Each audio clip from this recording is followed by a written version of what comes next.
customer service matters, okay? So me and my friends went to a fast food restaurant, and it will remain unnamed. But when we had gone, we had seen an inconsistency between like the menu and what ended up being rung up at the register. And so we nicely and respectfully let them know, hey, like, this is kind of an issue. And they literally responded with eye rolls and told us, there's nothing we can do about it.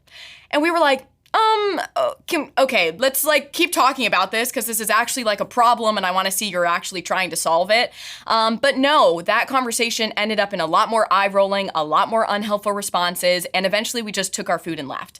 And I have not been back, and I actively tell people not to go there. Which, okay, you might be thinking that's a little dramatic, that's a little crazy. Like, yes, there's probably other employees that work there that are great at their jobs, and maybe that business itself is actually a great business. But at that moment, those two employees were a representation of that business, and because they represented it so poorly, I am so turned off from it, and I literally tell people not to go there, which is kind of a big deal. And in Colossians 3:17, it says this, and whatever you do or say, do it as a representative of the Lord Jesus, giving thanks through him to God the Father.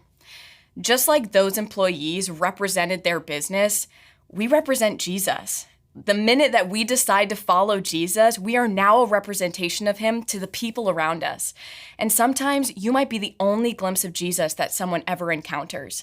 And unfortunately, I have heard way too many stories of people who have left the faith or decided not even to try because they met someone who supposedly represented Jesus and then they did it poorly. It was never God who turned them off, but it was the people who should have been representing Jesus well. And so although we're not perfect and we're not called to be perfect, we can't be perfect, we are supposed to be pointing people to Jesus. And so this week, I want you to ask yourself this question.